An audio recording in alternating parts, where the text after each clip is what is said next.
இப்போ நம்ம Amazon prime வீடியோல தமிழ் டப்பிங்கோட வெளிவந்திருக்கிற ஹோலன் அப்படிங்கிற ஒரு இங்கிலீஷ் மூவி எப்படி இருக்கு அப்படிங்கறத இந்த ரிவ்யூல பார்த்துடலாம். ஸோ இந்த படம் தமிழ் டப்பிங்லேயே அவைலபிளா இருக்கு. அண்ட் இந்த படத்தை பொறுத்தளவுக்கு ஒரு கான்ஸ்பிரசி த்ரில்லரா எடுத்திருக்காங்க. படத்தோட கதை என்ன அப்படின்னா, ஒரு சின்ன ஹோம் டவுனா இருக்கக்கூடிய ஹோலண்ட்ல ஒரு ஸ்கூல் டீச்சரா இருக்கிறாங்க நம்ம ஹீரோயின் நான்சி. நம்ம ஹீரோயின் நான்சியை பொறுத்தளவுக்கு ஒரு நியூக்ளியர் ஃபேமிலி தான். ஸோ ஒரு ஹஸ்பண்டு ஒரு பையன் இருக்கிறான். ஸோ இவங்க தான் எல்லாமே அவங்களுக்கு உலகம் மாதிரி அப்படின்னு சொல்லலாம். இப்படிப்பட்ட ஸ்டேஜில் வந்து அவங்களோட கம்மலை காணோம் அப்படின்னு சொல்லி வந்து பார்த்தீங்கன்னா ஆரம்பிக்கக்கூடிய ஒரு இன்வெஸ்டிகேஷன். கொஞ்ச நேரத்திலேயே வந்து அவங்க ஹஸ்பண்டை வந்து பார்த்தீங்கன்னா நம்ம ஹீரோயின் சந்தேகப்பட ஆரம்பிக்கிறாங்க. இதுக்காக நம்ம ஹீரோயின் கூட வேலை பார்க்கக்கூடிய இன்னொரு மெயில் டீச்சரோட வந்து ஒரு சில சம்பவங்கள் பண்ண அது எங்க வரைக்கும் போகுது அப்படிங்கிறத அந்த படத்தோட மொத்த கதையுமே. எனக்கு இந்த படம் பிடிச்சிருந்தது. அதுல இந்த படத்தை பொறுத்தளவுக்கு நம்ம ஹீரோயினோட பெர்ஃபார்மன்ஸ் நம்பி தான் அந்த படமே நின்றுருக்கு அப்படின்னு சொல்லுவேன். அவங்களோட பெர்ஃபார்மன்ஸ் எக்ஸ்ட்ரா நிறைய இருந்துச்சு. இதை தாண்டி இந்த படத்துல வரக்கூடிய சில சீன்ஸோட மேக்கிங் நல்லா இருந்துச்சு.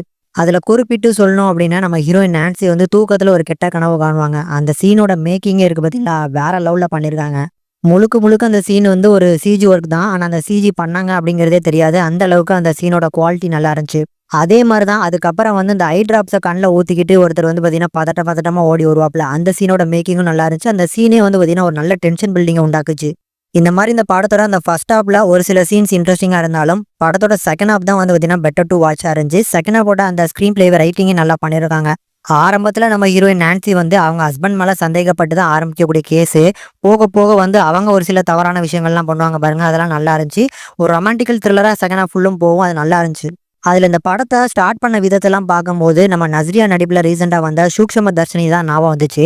ஆனா அந்த படத்துக்கும் இந்த படத்துக்கும் நிறைய டிஃப்ரென்ஸ் இருந்தாலும் அதே மாதிரியான ஒரு டெம்ப்ளேட்ல உள்ள ஒரு படம் தான். சின்னதா சந்தேகப்படக்கூடிய ஒரு ஹீரோயின், அவங்களோட சந்தேகம் எல்லாமே கரெக்டா இல்லையா அப்படின்னு சொல்லி ஒரு கிளைமேக்ஸ் கொடுத்துருப்பாங்க. கிளைமேக்ஸ் சூப்பரா இருந்துச்சு.